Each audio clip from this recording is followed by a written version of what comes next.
Hodge On Nodge podcast.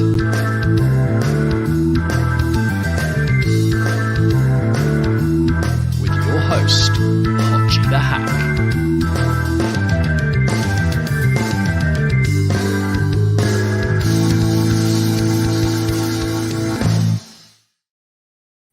Hello there and a very warm welcome back to Hodge On Nodge. We're asking, are you ready for battle, sergeants? And that's because I felt it would have been remiss of me if I hadn't given Josh Sargent some billing alongside all of the other summer signings. And to give that knowledge, that impression of what he's like, I'm delighted to see Kevin Hatchard, who's one of the fine voices on the Bundesliga World Feed commentary. Kevin, thank you very much for joining us. How are you doing, mate? Yeah, really good. Excited about the new season. Great to be on the show. Excellent. Who do you follow an English team yourself, just quickly? I'm a Liverpool fan, so cautiously optimistic about the new season. Yes, and of course, you've got the hardest challenge of all. First up, a trip to Carrow Road. Are you cloaking in your boots? That's it. Just as they played him first up a couple of seasons ago, didn't they? So that went okay. So we'll see how this goes. Yeah. That was at Anfield, and you know what? Liverpool were amazing that season. So we're quickly consigning that one to the memory books if we're Norwich City fans. So what we're going to do, guys, please let me know if you're there in the comments. Say hello, and of course, if you do enjoy this podcast, then please like, share it. On whatever medium, whether it's listening to the podcast or watching live with us, as many of you are right now. So thank you for sparing your time to do that. Now, what we're going to do is me and Kevin are going to quickly blast through some questions on Josh Sargent, a quick fire Q&A to get an impression of what he's like. And then Connor Southwell is going to be joining us, and Connor will be telling us a bit about how he thinks the team are shaping up heading into the new season. And then later on tonight, I will promo this at the end again, but I'm doing a Twitter Spaces at 3:00 with Michael Bailey, which gives you your chance to listen to what we think and then tell us what you think. So, a vat of Hodge On Nodge content right now. But let's get right into it, Kevin. Anything you want to ask me before we start, or should we just go for it? No, let's just go for it. I'm ready. Excellent stuff. Ready. So, first question is, and this is quite a basic one, what kind of player are Norwich City getting in Josh Sargent? Getting a hard worker, getting somebody who is very much a team player, somebody that will always make the runs that you require him to make, somebody that will always try and put a shift in defensively, and someone that coaches rate very highly. And now it's time to kind of deliver on that promise. Interesting. Just to pick up on the coaches thing, why is it you think they like him so much? Is it a question of his endeavour, or what does he bring to the table that coaches seem to like? I think it is mentality, and I think that is important. You listen to the way that Florian Kohfeldt, his old coach of Werder Bremen, talked about him. He would talk about him being a complete striker and somebody that he felt could go to the very top. It's been difficult for him in a dysfunctional team that went down last season. But there has always been that feeling that coaches really like what he brings to the table. Mm-hmm. There does seem to be, generally speaking, some cautious optimism among Norwich fans as to him as a player, and that obviously will hopefully be something that kind of proves to be borne out over his time at Norwich City. What would you say his best attributes are?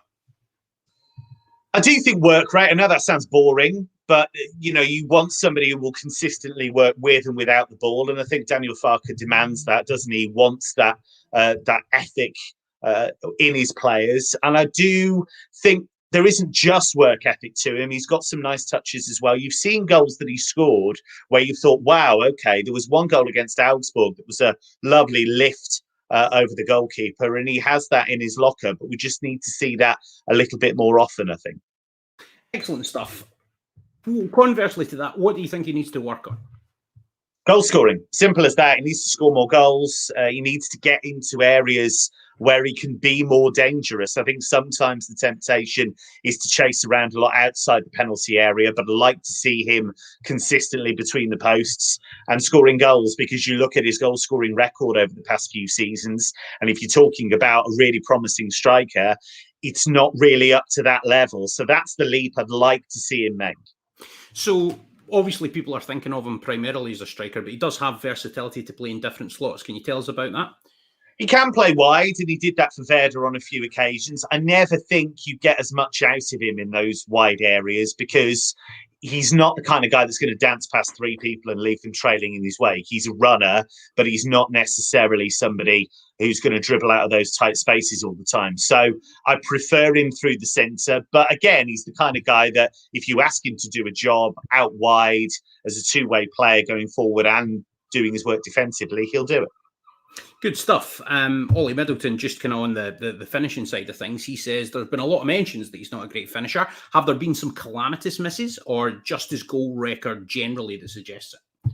No, I think it just comes down to the number of goals he scored. I don't think of him as somebody who's horrible in front of goal by any stretch of the imagination. And he has scored some really nice goals. And what I've wanted to see for a long time is to see how he does with better players around him and a team that's doing well. So what you would hope is that Norwich make a good start and that he has lots of opportunities in a team that's playing well. If it doesn't go the way that Norwich fans want and they're in a battle again, you know that he'll go to war with you. You know that he's the kind of player that will roll his sleeves up and fight.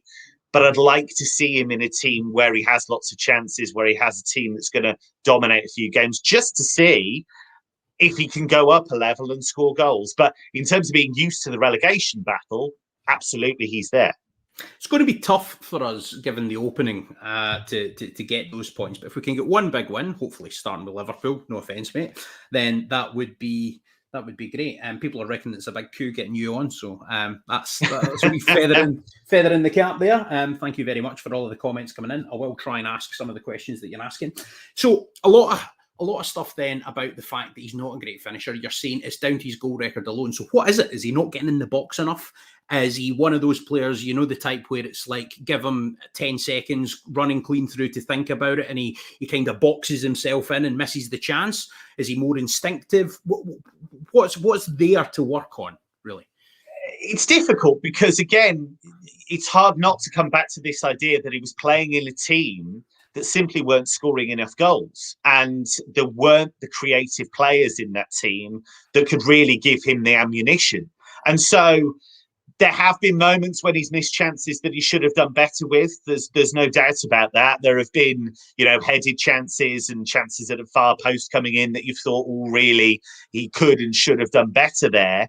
But I think as well, when you're in a team where it's going to take a while for the next chance to arrive, the temptation is to snatch at those chances. And I think if he knew there were chances coming along every 5 or 10 minutes, he'd relax a bit more. So again, a new environment, a new coach, a new team might be the making of him, but we just don't know at this stage.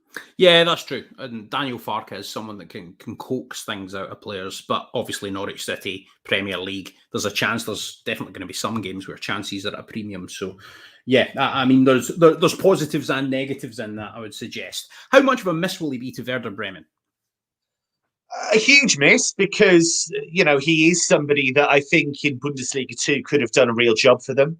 And again, I would have liked to have seen in a league where Werder probably would dominate more games, how he would have got on. Would he have been a 15, 20 goal scorer at that level? So they'll miss him, but I think they always knew that he was going to move on. I think they probably expected to lose him even if they'd stayed up in the Bundesliga last season. And once they'd gone down, there was absolutely no way that he was going to stay. And I think that was the case for Milot Rashica as well. I mean, I know we're talking about Josh Sargent, but I think Rashica is a really interesting case because there's a lot to like there. But equally, there were a lot of games when Werder were really struggling in the last couple of seasons where he didn't really show what he was all about. And that was a disappointment. So I'd kind of put Milot and Josh in the same bracket in the sense that there's talent there. There's quality. Maybe Milot Rashica is a bit more unpredictable, a bit more skillful. But you just want to see them deliver that consistently. I think they can, but it's whether they will. Nice contrast between them in terms of the types of players they are and the kind of identity kit that you're talking about. And definitely positionally as well. I'm wondering how well they dovetail. So how good is their relationship on the field, off the field? What do you know about it? Well, I think, they know each other very well. They've played a lot of games together. Rashica is a much more instinctive player, I think. He's somebody that will drift in and out of a game, but out of nothing will smash one in the top corner from 25 yards. And that's why they call him Rocket Rashica, because, he can hammer one in from range, great free kick taker, somebody that can change a game in an instant.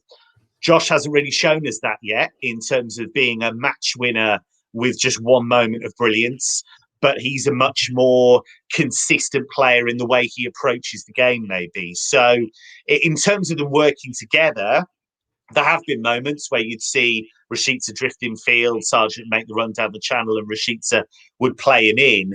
But again, it was all part of this team that generally in the last couple of seasons has really struggled. And so chances to actually make that kind of thing happen have been few and far between. How much would you put their relegation down to him not scoring goals? I think it'd be very harsh to kind of put it on his shoulders. I think there were systemic problems with that team. I think there were injury problems. I think the financial issues meant that they couldn't recruit in the way that they wanted to recruit. And so it was a bit of a perfect storm, really. The pandemic hit them hard. They had big financial losses. It would have been lovely if he'd scored more goals, and that would have made a tangible difference because they didn't go down by much in the end. And I guess what you would say is when the team really dropped like a stone in the final weeks of the season, Josh wasn't really able to put his hand up and score those goals. But again, you come back to the idea that if he doesn't get the service, you're asking a lot. So if Norwich fans are expecting a guy who's going to slalom past 3 or 4 players and smash one in the bottom corner, that's not really what you're going to get. But if you want somebody who'll run the channels, who'll work hard, will try and hold the ball up, will try and do what the coach wants him to do, then absolutely that's what you've got. What's the best positional setup in terms of if you were trying to incorporate Rashica and Sargent into the team? I think Rashica always looks more dangerous when he's coming in off the left, when he's in that inside left channel. That's where he liked to operate at times for Werder Bremen. I think one thing that's interesting is that they can both be quite a danger on the counter-attack. Rashica's brilliant when the game is broken down. So when there's space to operate, when he can really run at a defence that's scrambling, that's where I think he comes alive. And with Josh's ability to run the channels and his pace, that can be quite dangerous as well when he's making those runs in behind and when maybe a defence is a little bit disorganised. So I think whichever formation, whichever approach they take, it's about creating spaces when you win the ball and then Rashica can really move. That's good to hear, because I think Norwich City are going to play a 4-3-3 more often than not this season, and I think that's designed with the idea that we're going to be more of a threat in the counter rather than having to dominate possession, which I think is wishful thinking in the Premier League for a club with our resources. In terms of the relationship with Werder Bremen fans, was it strong, would you say, for Sargent? Yeah, because I think they recognise that he worked hard for the club, that he was always willing to show up and do his best. I think there was an acceptance that the team wasn't doing well. I think there was an acceptance that he didn't score enough goals because he simply didn't get enough chances to. But in terms of him being a player that the fans didn't trust or didn't like, that's absolutely not the case. As far as I'm aware and as far as I could see, he was a popular guy. Excellent stuff. We got a question in earlier from Neil Luther. It was, who would you compare Sargent with as a player? So he says, i.e. Grant Holt-esque. But I think we'll widen that. I mean, you could pick a Norwich City player, but maybe one that just Premier League fans will know. If you were to compare Josh Sargent to one player in particular, is there anyone whose game you think his is reminiscent of?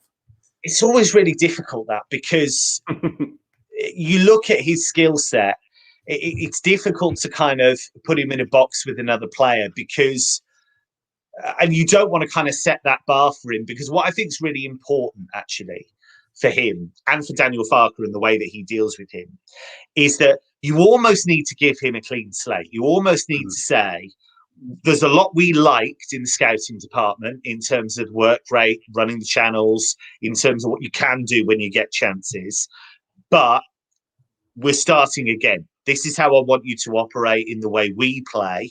I want you to forget the fact you've just been relegated. I want you to forget the fact that you haven't really scored enough goals in your career so far. It's interesting, the Cameron Jerome thing, and I've heard that a few times, actually. Yeah, he sounds And like maybe Cameron Jerome for a lot of Norwich fans, I think. I think that's fair. You know, Cameron was somebody who'd always work, somebody who'd always show up, but he wasn't maybe the regular goal scorer you would have always wanted him to be. And so I think if you have a season where Josh has maybe got 5, 6, 7 Premier League goals in his first season, I don't think that's anything to panic about, as long as he's playing a role for the team. Is he going to be somebody who's going to pop up with 20 goals? I seriously doubt that this season. I'd be gobsmacked, quite frankly, if he does. But he's a young guy with a lot to learn, and they might have got somebody who's just at the start of the journey rather than the end. Well, that's what Norwich City are good at. They're good at developing players. Someone, I get the impression, that makes others around him a bit better with his endeavour, his work rate, and the positions he takes up. Yeah, he's always going to tie up defenders. He's always going to drag people out of positions. And then it's about other players making the most of that. So, yeah, I think there are a lot of things that he does that won't show up on the final balance sheet, if you like, in terms of goals and assists. So it's then about how do we get you changing games for us in the long term. Quick one, is he good in the air? That was another one from the comments. Not especially from what I have seen. Certainly not something that has stood out to me, and certainly in front of goal, there have been chances that I recall that he's not been particularly dominant in the air. He's not the biggest of guys, but that is something that I think he can work on. And there's definitely, I think the overall thing to think about Sargent is there's definitely something there, but it's something that does need dragging out of him. You see moments every few games where you think, okay, that's what the coaches are seeing. I just want to see that a little bit more.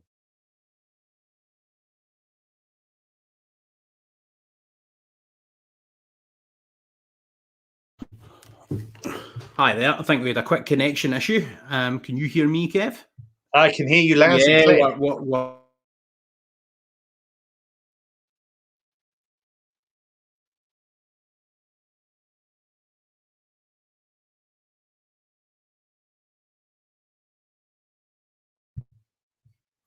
Oh, this is going well. This is the first time we've had major connection issues during a stream. That's not great. I'll move on to the next question just quickly. It sounds like there's flashes there of a really good player that Norwich City are going to have to coax out, but we do seem to be good at developing players, and Daniel Farke in particular seems to be really strong at that. A couple of fun ones to finish. Did he have a nickname in Germany? Because Kenny McLean on Norwich City social channels has already dubbed him Screech after the Saved by the Bell character. Saved by the Bell character, easy for me to say. So, was there a nickname in Germany? I'm loving the screech. That's great, actually. It's great, isn't it? It was hilarious, man. I was absolutely gutting myself for about 10 minutes. Yeah. I can see that. The papers did dub him the Red Baron at one stage because obviously the flame hair, and as a kind of German-based ace, they dubbed him the Red Baron. So we'll see if he lives up to that in the next few years. I like that. Now, final one to finish. Anyone who and there's been loads of positive comments for yourself, Kev, on the comments feed. What Bundesliga world feed commentators do, and speaking as a commentator myself, is something that I really enjoy. As you guys are really good at providing narrative, providing story about these players. So essentially humanizing these football stars that are in front of your eyes, because a lot of people sometimes just think of them as almost as if it's a kind of mechanical operation that they're just doing their stuff. But these are people as well. And you guys are really good at telling the stories of these guys as people. So do you have a couple of quirky factoids or anything about Josh Sargent that we might not already know yet? I think one of the things when he was obviously a lot younger was that they realised just how good he was, because he'd be scoring loads of goals at the age of like 4 and 5 and things like that, and he'd be like way too good for the level that he was playing at. So they realised like just how good he was at that young age. I think his sister's a nurse. She's been doing incredible work back in St. Louis, which is where he's from, during the pandemic. So she's been doing a terrific job, and I know they've been kind of communicating a lot, and it's been really hard because this is what we forget. COVID has meant that travel's been pretty much impossible. Players have had to work really, really hard in terms of sticking to the rules. The only reason the Bundesliga was able to come back was because the clubs worked ever so hard at putting together what was a 51-page document in the end. And they had to follow all those rules. And Florian Kohfeldt, who was his coach for a long time at Werder Bremen, said that he hadn't seen any of his family. He hadn't been able to kind of have people round. His kids hadn't been able to see their friends. And you had to be really, really stringent. So, you know, we think sometimes of footballers as being pampered and having a lifestyle which is, you know, way beyond what we have. But they actually had to stick to the rules even more closely than many of us did to actually make things happen. So to have been separated from his family back in St. Louis, you know, would have been very, very hard, I imagine, for him. So considering he's a young guy and he's had all that pressure, I think we have to kind of bear that in mind as well. Yeah, no, I think that's a really important point to end on. And yeah, I never knew he was a good Missouri boy. So that's going to be fun. They're very proud of him there. Very proud.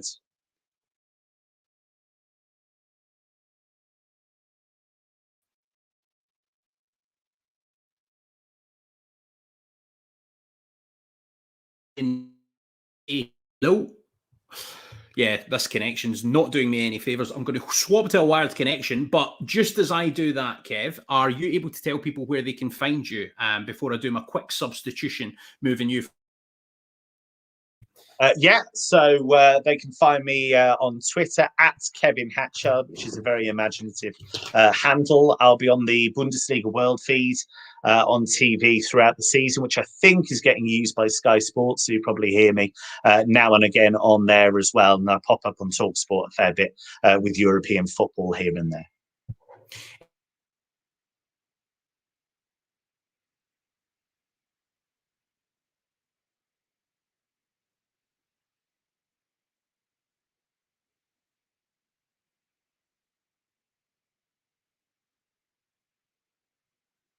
I do apologise for all of the connection issues, guys.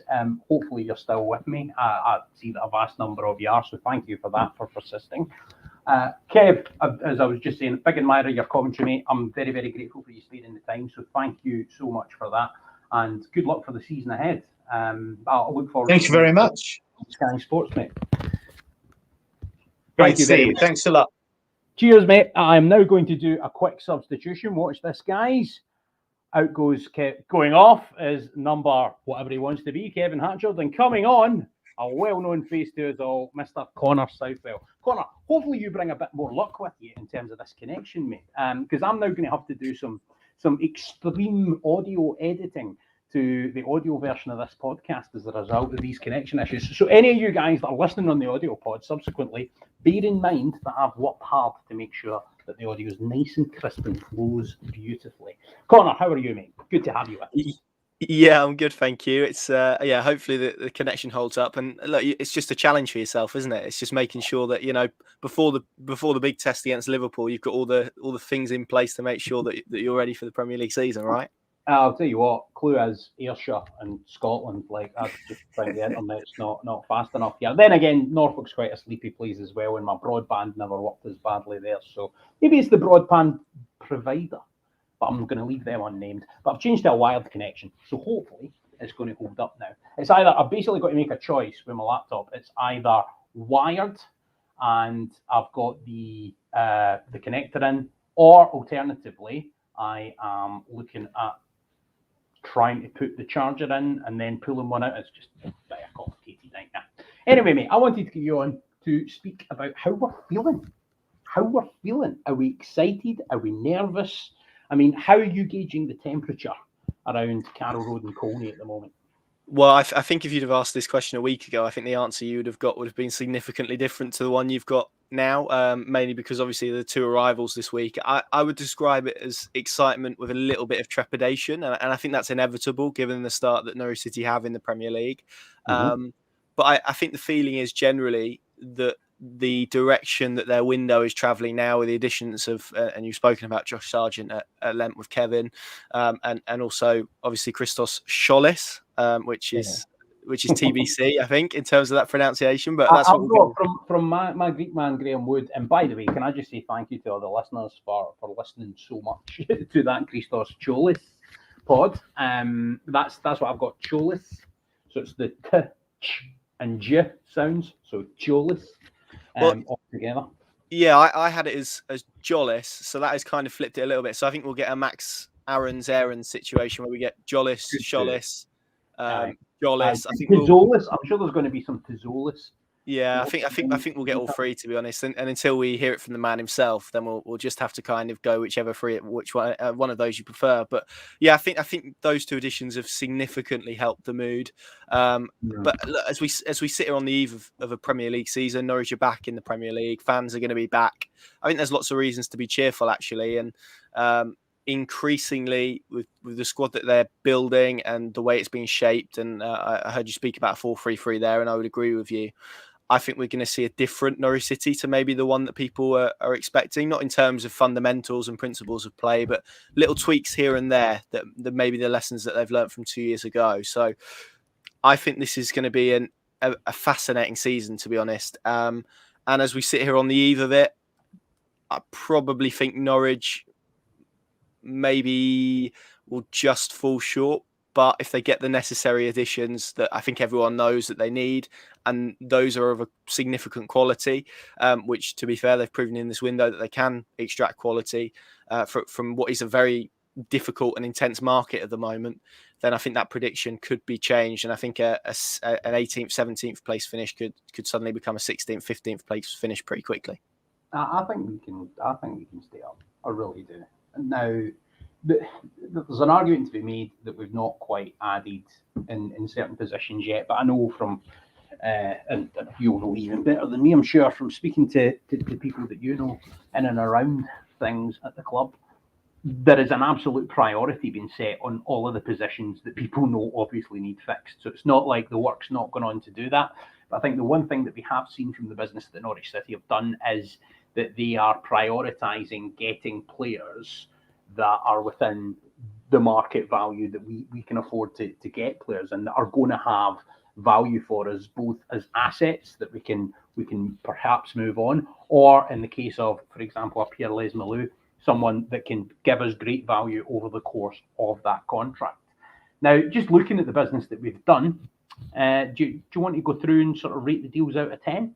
Or is that me asking you to put your... Yeah, no, I can do. I've got to rack my brains now and try and remember them all, because I'm sure well, there's only one place to start, mate. Ayrshire boy, Billy Gilmer. I think on the evidence of pre-season, that looks a 7, 8 out of 10, doesn't it? Well, probably with the potential to go even higher. I think he's been tremendous in the sort of flashes that I've seen him play. For me, probably the only question mark is does he need to play alongside a specific defensive midfielder? Can he do that role himself? I think that's probably the only question mark we have heading into the season. Certainly in terms of technical ability, I think he's superb. I keep in my head replaying that pass to Giannoulis in the Gillingham game, and it's just wonderful. It really is wonderful. So I rate that as an 8. I think I'll go high on that. Garner, I think is a very shrewd addition. Maybe not necessarily for this season, but certainly for the future. Financially, how that's structured, obviously with the initial 2.5 million up front. Obviously, if he does better than that, or he kicks on, then obviously there'll be certain fees in place that could push that towards 5 and then eventually 10. But I think those clauses are relatively optimistic, to say the least. So I think that, particularly when you look at maybe how much Aaron Ramsdale has been rumoured to move to Arsenal for, is absolutely crazy, by the way, because there's no incredible. He's that much of a better goalie than Angus Gunn. Exactly. So you look at it in those fronts, and I think you look at a very clever bit of business in a position that Norwich City needed to strengthen. They had Krul and McGovern, who are now in their 30s. Krul's 33, McGovern 36, 37. So, and then you've got the young lads. There was no one to really bridge that gap. So Angus now does that, and I think sort of gives real competition to Krul, and we obviously saw the benefits that he got from Ralph Fearman's presence a couple of years ago. So hopefully I think that's where this deal could be really, really good for Norwich City, and not just in terms of that. So also the flip side of that, you were mentioning in the future, what Angus Gunn can learn from Tim Krul. I'm really excited to know, because Tim Krul's a real leader at the back. And if he can even just, I don't know what it would be, maybe rub Tim Krul's gloves a wee bit and get some of that penalty magic, that would be absolutely brilliant. Yeah, it would, and there's a romantic side to it as well, isn't there? It makes you. It makes. I've described it as making you feel fuzzy inside and warm. It's one of those like gum that should belong to Norwich City, that last name, because of everything that his dad achieved at the club, and obviously how sort of his family are embedded in Norfolk now, even though they haven't necessarily lived here for a few years. So also, we're literally going to war with a gun this time. So that's absolutely. It is, absolutely. I'm trying to think what's next. Rashica, I'm excited about. I think it will take time. I'll caveat that to begin with. I think he may be a bit of a slow burner. Sorry, did you give a gun a rating quickly? Yeah, I'll give it a 7 for kind of all the reasons that I've given. Yep. Rashica, as I say, I think will be a slow burner. But look, this is a player that was being linked with a £30 million move to Aston Villa 12 months ago. So you look at it on that front and his record in the Bundesliga. You have to again caveat it, similar to what you were speaking about in terms of Josh Sargent, been playing in a very poor Werder Bremen team, which the attack was never really the issue. It was more so the defence and maybe how disjointed it was, and probably a relegation that had been coming for the last few years. But he's been really the standout performer in that. So to pick him up for the fee that they have is very encouraging. This is kind of what I spoke about tweaks as well. I think people will look at it and go, well, Rashica is the Buendia replacement, and I don't necessarily think he is. I think he's someone who wants to get on the end of those passes rather than sort of the player that drops in the pocket. I think they're replacing Buendia with various players. Yeah. So Pierre Lesmelou, who we're going to come on to, brings the tenacity. You've got Billy Gilmore's bringing the eye for a pass and the ability to play it. And then maybe with the dribbling, you've got the likes of Rashica and Cholis who are bringing that ability to take a man on. So I think what they're doing is they're going, right, we're losing quite a lot of productivity, but we're replacing it with key additions in key places. Yeah, absolutely. And I think he will chip in more goals. He seems like someone who wants to play on the shoulders, likes making kind of those curved runs beyond the back line rather than someone who wants to drop deep in maybe the way that you've spoken about there. So that's quite exciting. And it lends me to think about maybe Norwich being a side that look to sort of be a bit stronger in attacking transitions, a team that look to counter relatively quickly, move up the pitch pretty quickly. And I think his pace will allow them to do that. So I'm excited to see where he fits in and how he fits in exactly to the system. But I think he will take a little bit of time. So I'll say a 7 again, but I think that will move up to an 8 and then a 9 pretty quickly if this goes the way that I think it may go. Pierre Lesmelou, really, like everyone else, really enjoy watching him in pre-season. I know you're a big basketball fan. He's almost got the stature of a basketball player. I've kind of described him as being a bit spider-like on the pitch. He's just really, really sort of long and a bit like me, really, a bit lanky, and sort of has limbs everywhere, but in a really good way. I've really liked it as a really subtle point how he's been willing to foul people higher up the pitch. I don't think we saw enough of that 2 years ago from Norwich players. It's the dirty side. We were so naive the last time, and idealistic, I think, is a good word to sum up the approach. It's like, we're going to go to Anfield and dominate the ball and control the game. Not going to happen. That's why we're moving to 4-3-3 this season. I think that will be our main formation, and I think that's wholeheartedly with the premise of being able to play in the break. Yeah, I would agree with that. And I think Lesmelou will be a big part of that. I think what's been overlooked slightly is his defensive statistics last year in Ligue 1 were actually very, very good. Sorry, that was an errant banner that flashed up there from a previous pod. My apologies. I think off the top of my head, he was like one of the defensively, he was like the 6th best midfielder in Ligue 1, although I might have quoted that stat to you slightly wrong, but very strong in terms of his defensive output. So I know you spoke about kind of breaking up Buendia's attributes. I think there's an element to doing similar with Ollie Skip as well, and maybe putting that in a few more players. And it's kind of how I always thought. Eventually, when the day that Alex Tettey moved on, that's how they kind of looked to replace it and try and make that position or turn that position away from being a specialist. You need one player who is like for like to maybe sharing the load between you've spoken about 3, but 2 or 3 players that can maybe do similar jobs. And look, it's the main sort of learning point I think that they took away 2 years ago. The midfield wasn't robust enough, it wasn't strong enough, it didn't stand up to the physical test of the Premier League well enough, and that's why they've looked to recruit in a slightly different way. They use kind of a bit of kit now which sort of monitors players and scouts players based on their physical output. Leymelu will be will have been sort of scouted under that process, along with obviously all the data and the eye test and stuff like that. And I think actually speaking to a lot of people in and around the club, there's a real not surprise, but certainly they feel they've got a real coup here, someone who can really sort of step into the Premier League, be ready-made, offer a lot of experience. He's been captain before at Nice. He's played over 150 games at the top flight in France. To get a player like that for 3.5 million could be tremendous business if he returns sort of the output that everyone expects. And again, sort of to go back to what you said earlier on about sort of the finances and creating assets and different things like that, and Norwich being strict on their budget. And I've seen a few people make this point on Twitter. Well, why couldn't they commit £3 million to Christoph Ayer? Why did they let Brentford do that and they didn't do that? Why didn't they put a million or two more in for Philip Billing? Well, actually, you add that up and you probably get the cost of a Pierre Leymelu. So they do that, but they probably don't get an additional signing elsewhere. So it's this difficult balance they have to strike, where they have to be really strict on their evaluation of players and look to extract quality in what is an immensely difficult market at the minute because of everything that's going on. So I would rate that one an 8. I think it probably could be pushed even further, to be honest. And we haven't even spoken about his ability to shoot from range, which particularly in a lot of games, which I suspect will be low margin, that's a terrific attribute to have from a midfielder, I think. We need to have that threat, because what it does as well is football's a bit like chess sometimes. So if you're closing down that shooter, it creates space for Teemu Pukki, Josh Sargent, Milos Rashica, Christos Jola. The list goes on. Todd Cantwell to get in and do their stuff. So I think that's going to be a very interesting one. Really, really positive ratings from you so far. We're 7s and 8s all the way. That brings us along to the man that we've been discussing tonight, Josh Sargent. So I say tonight, it's 12 o'clock in the afternoon. I don't know why I'm saying tonight. But yeah, this afternoon, who we've been discussing is Josh Sargent. So, what do you think about him as a signing?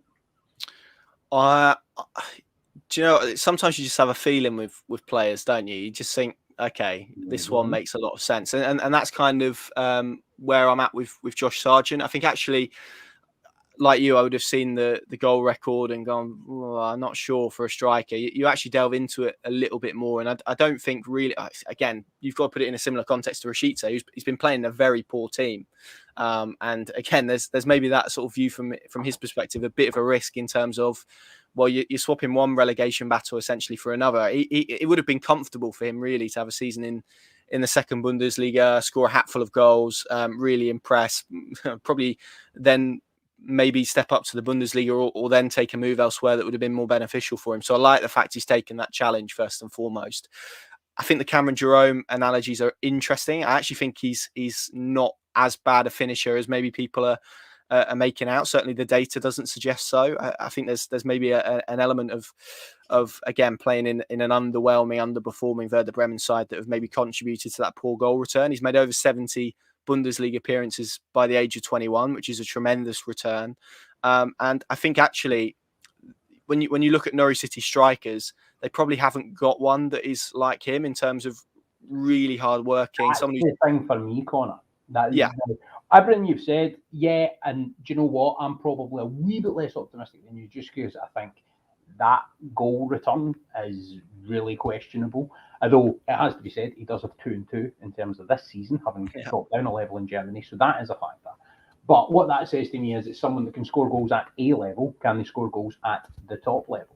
So all of the stuff that you're saying, I think totally does stand up. But the thing for me is, it's the type of player that he is. Teemu Pukki is a guy that plays in the shoulder, gets into space and scores goals. So we've got that type of striker. We've got Adam Ida, who is potentially a kind of all-round forward that can do bits of everything, but still young, still raw, still has to knit it together. And people that saw a lot more pre-season game football than I did seem to think that he underwhelmed quite a bit. But with Sargent, what I think we've got someone who's your next to you in the trench. He's going to really go for it and be a guy that, from what the main person that I sort of go to for my German football conversation says he's like a Dirk Kuyt. So if he's that type of player, not necessarily saying he's on the same level, but if he's that type of player, then I think Norwich City have got exactly the right type of player to be a foil for the other options we've got up front. Yeah, and I look at it as well, and I think about the games at Anfield, Old Trafford, the Etihad. You could probably put a few others in that category as well, away from home, where Norwich aren't going to have possession and they are going to need to be really tactically aware off the ball. If you've got someone who can defend from the front in that way and maybe doesn't offer you that goal threat, but if that's kind of what you've conceded in order to be more solid defensively as a team, and then you've got players on the break like Todd Cantwell who can carry the ball really well. You've got Milot Rashica who's pure pace. You've got Christoph Schollis who I think is going to be a really interesting one to see how Daniel Farke gets his teeth into him and moulds him. I think those players then maybe negate the goal threat to an extent. I think you don't necessarily need as potent a striker if you're sharing the goals around. So I think I wouldn't at this stage I wouldn't be too concerned about the goal return. Clearly, look, we need to see him in the flesh and we need to see how he kicks on. But again, if you're looking at Teemu Pukki and you're looking at 2 years ago and the lessons, again, we use that word, they didn't take the burden off Teemu Pukki in terms of goals. It was Teemu Pukki scores or really nobody else does. I now see goals beyond Teemu Pukki. I see goals from midfield. I see goals from out wide. I think you can even see goals from set pieces now a lot more than you could 2 years ago. So it feels to me like everything that they've done so far, there's kind of been the mantra around the club that we've kind of repeated a few times on our respective channels: quality, not quantity. And this is kind of what it feels like. They're getting players who improve them for different reasons, for different situations, so they can be flexible. And we spoke about tools and Daniel Farke not being armed last time. I think now he's armed with a lot of different options that can allow him to do different things tactically. I don't think that was the case 2 years ago. And I think that's probably where the camp I'd sort of put Josh Sargent into. Now, obviously, there's a lot of love for Teemu Pukki, quite rightly, from Norwich fans, and what we've had productivity-wise out of him has been absolutely legendary in terms of his output and his goal return. However, I'm wondering that if Josh Sargent is the type of player that he is, we play the type of system that we're looking to play this season, I'm wondering if the best Norwich City 11 by the end of the season, which I think everyone would put Teemu Pukki in right now, I wonder if that 11 by the end of this season will have Josh Sargent leading the line, which might sound like a bold prediction, a hot take for any of you Americans out there, maybe some Josh Sargent fans watching, you never know. But I wonder if he's going to be the guy that gets the most out of this 4-3-3 with his ability on the break, with the ability to bring the wingers or the wide forwards into play. I just think that we could have stumbled on one here. But I think this is the biggest one where I'm like, the rest of them I'm pretty positive about, right? And even Jolis, who you look at and you say, like, he's young, he's going to take time, whatever. I feel that will work. It's just a question of how long. Sargent's the one where I'm like, it could go one way or it could go the other. Yeah. So ratings-wise, what are you going for? Yeah, I would probably, again, it's a difficult one at this stage for all the reasons we spoke about. I think you'd probably look at it as a 6, but I think it could go I think it could go north very, very quickly. Again, I think the only question mark is the goal scoring, isn't it? I think beyond that, the type of player he is, it makes a lot of sense. I'm wondering if that's Connor that's dropped. Hi, Connor, you back with us? Got me back? Yes. There we go. So we're looking at it like ... Yeah. Where did I get up to? Did you hear the rating? I didn't hear the rating, no. No. So I said probably about a 6, but I think it could go north very quickly for the reasons we've kind of spoken about in terms of where he fits in and his attributes as a player. I think you're more positive than that, not to second guess you, but I'm going at least 6.5 because you were very, very positive that when you started the answer. I've got a good feeling, but I'm keeping my powder a little bit dry, I must admit, at this stage. But it wouldn't surprise me. Possibly. I mean, it wouldn't surprise me if in a couple of weeks I was writing a column about Josh Sargent, put it that way. I'm not going to give you a rating that you didn't give, so I'm going to put 6 could go up quickly in brackets. The old parenthesis exoneration. Last one of the signings, and then we're quickly going to talk about Liverpool and I'll let you go because I know you've got a press conference to get to with Daniel Farke. Christos the Wonder Kid. Now, for anyone that hasn't, and I think most of you probably will have, I did a podcast that I released yesterday upon the announcement of the signing with Graham Wood, who's a Greek football journalist. Loads of great insight in that. None of it to do with me, by the way. and that's been a really popular pod. Thank you for all of the support with it. But if you haven't checked that out, I would urge that you absolutely do, especially before the Liverpool game, where we can still feel really positive. Connor, how do you rate the signing of Christos Jolis? Well, everything you read about him is incredibly exciting, isn't it? I was watching PAOK have put out a sort of half an hour sort of, I don't know if I'd describe it as a tribute video. It's not really that. It's kind of documenting his journey through the PAOK academy into the first team, and there was a nice stage. I think there's still a lot of unknowns about him, which we'll get onto, but that was really nice in terms of sort of showing that every level he has sort of got to, very quickly he surpassed it, whether that's scoring against Barcelona as an under 13. I think he said at under 13 level he scored 100 goals in 49 appearances, which is it's outrageous product. It is outrageous. The other thing that I've noticed is, see, since he's left PAOK, you've got seasoned Greek footballers, professionals, just like bending over backwards, so many of them, to say, good luck, son, we believe in you, all of that kind of positive messaging. And I think that really brought home to me that I think we might have a special one here.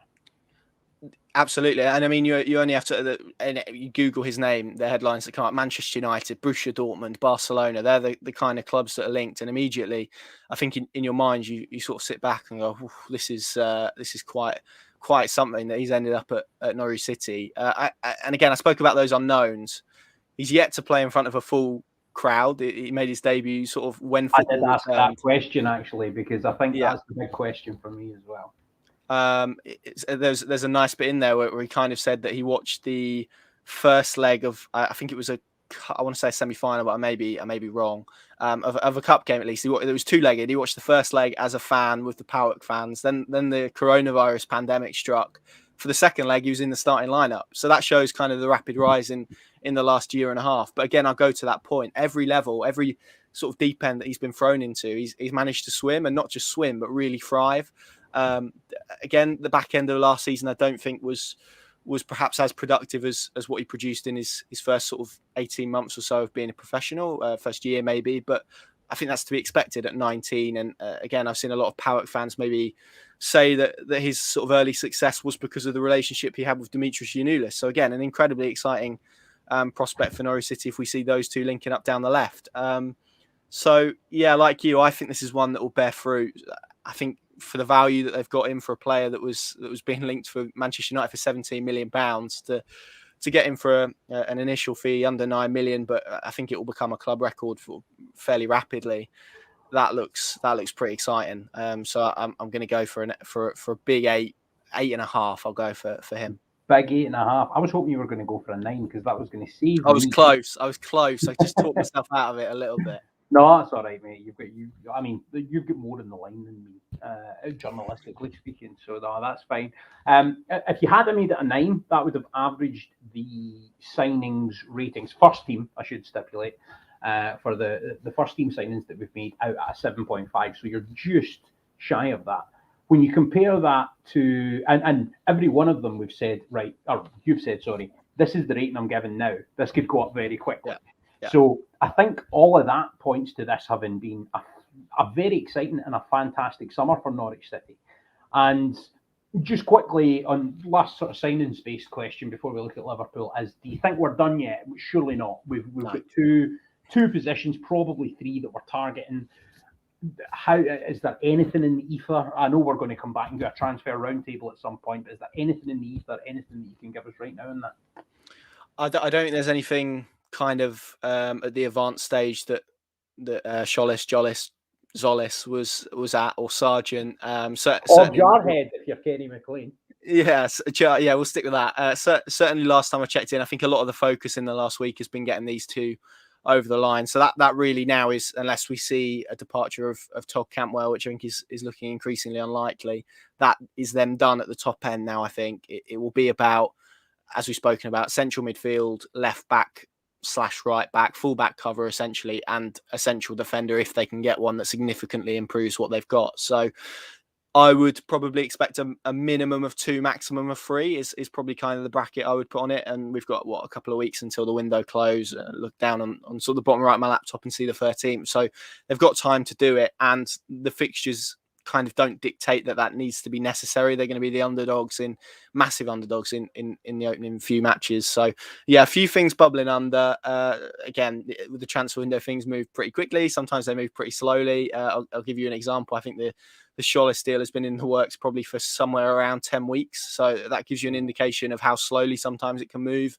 With Sargent, it was significantly quicker than that. So these things can emerge and sort of roll very quickly. They can take time and be knocked back. And there's a lot of tweaking to do before eventually you get the player. So Norwich are going to be patient. It's a different approach to what we've seen under Stuart Webber and Daniel Farke before. They usually like the squad together, and that means they've kind of moved through targets a lot quicker. I'll reference Patrick Roberts. But I think this season that hasn't been the case. I think they have got the players that have been relatively high up on their list of targets. I mean, we're talking about, certainly in Scholes' case, someone who was playing continental football in the Europa League, had a qualifier for the Conference League as well. So if that's the caliber of player that is sort of down their list, then we're looking at a very strong list of targets, I think. So no, more to come, definitely.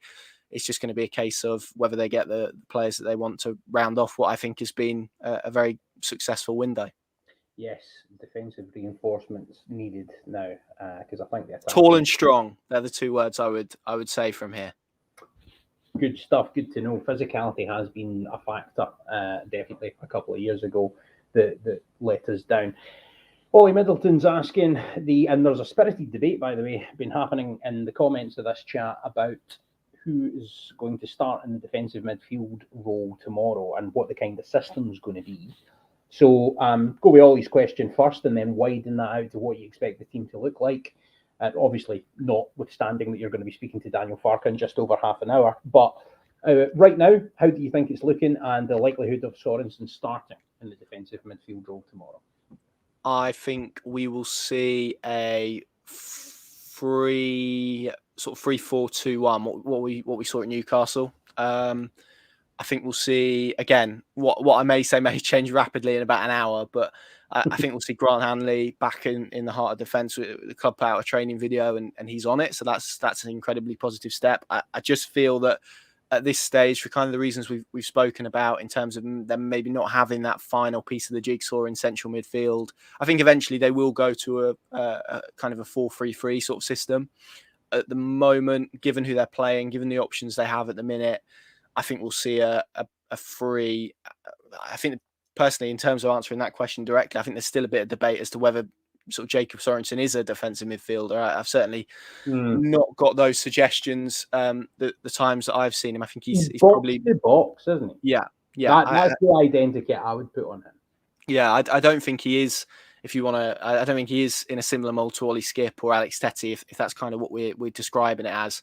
I'd really like them to see someone big, maybe not as technically proficient, I'll add that, but someone who's just really big and powerful and offers them a real presence in the middle is what I'd like to see from the final one, to be completely honest. And then I think you have got your three. You've got your enforcer, you've got your technician in Gilmour, and you've got maybe a blend of the two in Leigh-Malou. And I think as a midfield unit, then you'd be looking at as very solid with players like Kenny McLean, like Lucas Rupp, who can fill holes and do very decent jobs. So that's where I think they'll get to tomorrow. As I said, I think it'll be a free Omar Bamadele, Hanley, Gibson, Aarons, Yanulis, Gilmour, Leigh-Malou.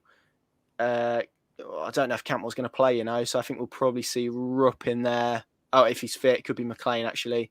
Because obviously he went down with a knee injury, didn't he? Kieran Dowell and Sargent. That's what I think we'll see. A few interesting choices in there, Connor. So you reckon the two behind the striker might play more centrally rather than stretching the pitch out wide? Yes, just because I think one of those would have been Rashica, and obviously he's been in isolation, hasn't he? Not had much for pre-season. So I think from the start, I think we'll see Norwich look to try and be relatively pragmatic, look to stay in the game with the hope of maybe bringing on some options. But that's kind of why I'm leaning away from Pukki, because and again, we've had some quotes this morning. I don't think he's fully perhaps where you'd want him to be. You've already spoken about Sargent playing 2 games already this season. There's an argument that possibly he comes in and is the fittest striker that we've seen so far. And saying your team predictions bold in our comments, Look, and a lot of people agreeing that the risk on Timu might be too strong as well. Yeah, I think in terms of boldness, I think that's more probably an indication of how many players I see Daniel Farke going with from the group that have been self-isolating. Yeah, Because, no, I get that, Connor. And actually, I think the system kind of dictates it as well. But the system, like, sort of, as well, is dictated by who is available. So it's a kind of double-edged sword in that regard. Exactly, and that's the balance that Daniel Farke has to strike, I think, to an extent. It's difficult because, as I said, I think Norwich will move to a 4-3-3, and I think in a few weeks their starting 11 will look radically different to what it will do tomorrow. If he goes in the direction that I think he will, obviously Scholes should be available. He's not had to quarantine, but I would be shocked if he's in the starting 11, given he's had 2 days of training. We know Daniel Farke doesn't conventionally like to throw signings straight in. Sargent's had a little bit longer, and there's obviously the issues with Timu, so I could see him getting the nod. Plus of what I said earlier in terms of work rate. Again, if Cantwell is in a position to start, I think he probably starts over Kieran Dowell. Oh, absolutely. But again, whether he will be, we'll find out in about half an hour or so when Daniel comes and speaks to us. I think that midfield three is probably set if Lucas Rupp is fit, if that's the way he goes and he plays a free. If not, then we'll probably see what we saw at Newcastle and Rupp or McLean perhaps playing a bit more advanced. Certainly when they're in possession, and then sort of flipping back to almost a 5-4-1 when they're in possession. So that's kind of the way I see it playing. A lot of Norwich City's pace coming from the wing backs as opposed to maybe the kind of those two behind the striker is kind of the way I'm playing it. But look, it's going to be incredibly difficult, I think, whichever formation and personnel they go with. And the cards that they've been dealt for the first game is especially difficult. So that's kind of the way I'm leaning. Wouldn't surprise me to see Daniel go in a completely different direction, though, and thrust some of those players straight back in now that they've had almost a full week of training, and maybe go for something like a 4-3-3. So, yeah, I'm kind of maybe talking myself out of it a little bit, but that would be bold, mate. Last one, and that's quite a good one to end on. Phoebe Langdale's asking, even though you think we might just fall short, are you looking forward to the season itself? Oh yeah, I can't wait. And proper Premier League season for you, mate. That's the thing. Yeah. Crowds there, all of the extravaganza happening as it should. Absolutely. And you've got to think, last time Norwich were in the Premier League, it was my first season covering them. I joined a little bit late as well. So my first game was actually that Manchester City epic, which was just... Are you kidding? Oh, yeah. Same again, please. That was my first game. So maybe there's a little bit of luck to be had in there. But again, I've not really experienced the full Premier League season with all the fans. And for example, I didn't get to go to Stamford Bridge, which is a ground I've never been to because of obviously the pandemic and stuff like that. So from a personal perspective, getting to cover games hopefully in those stadiums is going to be tremendous. And just hope that, and I think they will. I think they'll make a better fist of it. And as you say, if things go in the right direction between now and the end of August, I've got a sneaky feeling that they may be good enough to not just stay up, but stay up pretty comfortably as well. Jazz Stats is all over it in the comments, which I really appreciate. And he's saying, the real question is, are you excited for the European tour next year? I presume he doesn't mean the golf, and he means Norwich City making it into Europe.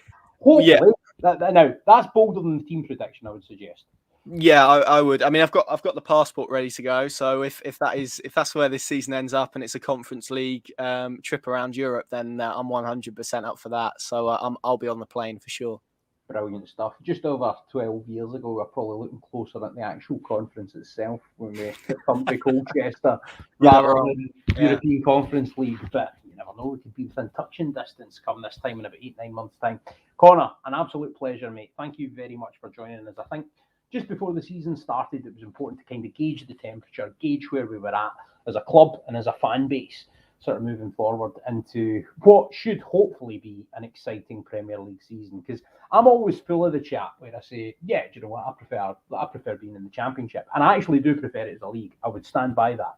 But now that Norwich City are on the cusp of this Premier League season, I'm like, really buzzing. So, no, great stuff, mate. Thank you very much for joining us. I'll let you shoot off because you have to get to Coney to speak to Daniel Farke. It's all remote, mate. It's all remote again, sadly. Oh, so it is, right. yeah. You don't actually need to rush off as much. I am going to get some lunch actually before it kicks off. That's a nice perk.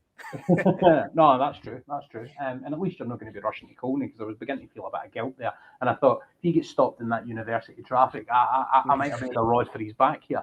No, but thank you for joining us, mate. Are you going to be asking him anything specific that you can give us a wee bit of that? I think it's probably going to be reactive to the team and kind of what he does with that, isn't it? I think that's probably the major talking point around those players that are available. Hopefully he comes in, and usually it goes one or two ways. He'll get asked a question, it'll be one of those, or it'll be a nice wry smile, and it'll be, yeah, we're good to go. So I'm hoping it's the latter. And if it is that, then it's going to be interesting to see, as we kind of discussed here, which way he goes in terms of formation and personnel and approach and stuff like that. I think it will be radically different to what we saw 2 years ago when they went out and, which I thought was unfair. Everyone labelled them naive. I don't think that was strictly the case, but they went out and really attacked Liverpool and were 4-0 down at half time. And I remember being stood in the away end at Anfield that night. We weren't that bad. No, exactly. Honestly, I remember watching that game and I was like, we've not been that bad here. Yeah, exactly. Well, exactly that. I was stood in the away end at Anfield, and I went with my sister on the night, and I turned around and said to her, "How are Norwich 4-0 down here?" It was ridiculous. But I guess it was an early kind of exposure of the ruthlessness of the Premier League. So true. That's and our naivety. I mean, yeah. I don't like to throw that word about too much. I think I prefer idealism that I sort of coined earlier, because I think we were right after the way that we won the championship coming up. It was like, I'm glad we had belief in the system and the players. Obviously, it didn't sort of turn out. And I don't think, had it not been for all of the circumstances surrounding and leading into Project Restart, that we would have capitulated quite so badly, especially if there was a crowd in Carrow Road and stuff like that. But I must admit, everything just feels different this time. I mean, if we go down, we're going to go down fine. That's the way that I see it. And I'm proud of my football club. I actually had an interesting conversation on Twitter last night where people were saying, like, sort of, you would love it if a billionaire came in and Norwich signed Messi. Yeah, I mean, obviously in the face of it, if they signed the best football player of all time, yeah, I would love it. But do I want Norwich City to be bought over by a billionaire? I'm not sure I do. I think the soul of the club is worth more than that. But that's an interesting one to bring up. So if anybody has any thoughts on that, please get in touch in social media using hashtag Hodge On Nodge. You can also talk about Connor's signings ratings and provide your own using that same hashtag, or you can do it in the comments of this before I close it off. Connor, everybody knows you on this. So normally the way that I end these podcasts is I say, so where can people find your work? And with you, that's kind of redundant, mate, because everybody knows you now. I mean, I'll let you plug your Twitter handle because I've not had time to type it in one of my tickers. And of course, if people just search for your byline, they can find you all across the pinky. Yes, good man. You've done my publicity for me, which is good. CJ Southwell 1902 is where I am on Twitter. If anyone wants to come and find my nonsense, I think that's the place to go. Well, less nonsense than me, mate. I can assure you of that. But brilliant. Listen, last up, I would just like to thank absolutely everyone who's got involved with that Christos Cholis pod. Everyone who's shared and commented and been so kind with their words over the last couple of days. It's been great. It's what makes these things worth doing. And yeah, I'm definitely interested to hear what people would think. I might do a poll actually on my Twitter about the billionaire thing. And I've got a feeling that the vast majority of people are just going to go, yeah, of course we would want a billionaire takeover. But maybe just think, if you've watched this especially, about what all of that would mean. Because the soul of the club was a topic that came up, obviously, around the BK8 stuff. It's the same way a billionaire, really. We want to keep the identity of what Norwich City is all about. That's at least my take on it. But yes, Connor, thank you very much for joining us. Enjoy your press conference. Enjoy your first game, mate. I'm slightly jealous of absolutely everyone heading to Carrow Road, not just you, and very, very buzzing ahead of watching it from my remote post in Scotland. But oh man, I wish I was there tomorrow. How much are you looking forward to it, man? Oh, I can't wait. I've there's been a few moments today where I've been trying to write stories and maybe my mind just goes to that first on the ball City. I think it's going to be a real emotional occasion, and unless again, I'll caveat this with VAR being horrendous or Norwich getting absolutely stuffed. Oh no yet. Let's just wait to the first time it happens. I'm still in that sort of kid at Christmas mode. VAR can go away. I'm forgetting about it until it stings us. Well, I was going to say, unless something like that happens, I think most people will leave with a smile on their face just to be back at a football match, and that's what we've all missed, I think. And it's going to be really weird. It's going to be really weird to hear chants and to hear people and see people. I mean, so many times at Carrow Road in the last 18 months, I've looked up from my laptop and the pitch has been empty seats, just a complete vacuum. All you can basically hear is Ben Gibson in his sort of, I don't know what you describe it, Teesside accents, screaming higher at the defence. That's basically been kind of what we experienced, particularly last season. It's going to be nice to have that replaced by chants with energy, with excitement. Because the thing about crowds is they evolve, they move, they change, they impact the game. It's going to be just a brilliant occasion to be a part of, and it's almost a goosebumps element, isn't it, when you think about that? And that walk up and seeing yellow shirts, I think I can't wait. I love that walk. Normally I'm coming for the golden triangle and it's just like downhill all the way. And then as long as you win the game, the walk back up the hill's fine. If you've lost, then it's a trudge. So then again, I think it'd be different with this Premier League season. I think everyone will be buzzing, particularly tomorrow, just to have fans back in a football stadium again. Like you, I've done far too many of those behind closed doors games where I've been working, and it's time, isn't it? It's time to get the fans back in the ground. So everyone that's there, please enjoy it. Have a good time and sing as loud as you can. Get behind Norwich City and maybe they can do something special. But thank you very much to everyone who has watched on YouTube, everyone who is listening to the very, very extraneously edited audio podcast afterwards. I will say thank you to everyone for your comments about the showless pod, about this. I'm really enjoying the consistent following that I'm getting. Thank you for that. Please, if you do like the podcast Hodge On Nodge, then tell people about it, share it, show us some love, like it, subscribe, hit the bell on YouTube or subscribe in the podcast player. Whatever medium you choose to consume this, then please show us some love, share it, and do subscribe if you're enjoying the content. I'll try and keep it coming. Although if we stop signing players, because most of my podcasts are about signings now, then I'm going to have to get a bit creative, but I back myself to do it. But thank you very much, Connor. Thank you very much, everyone else, for listening and taking part. And you know what we say, on the ball, City. Yes, come on.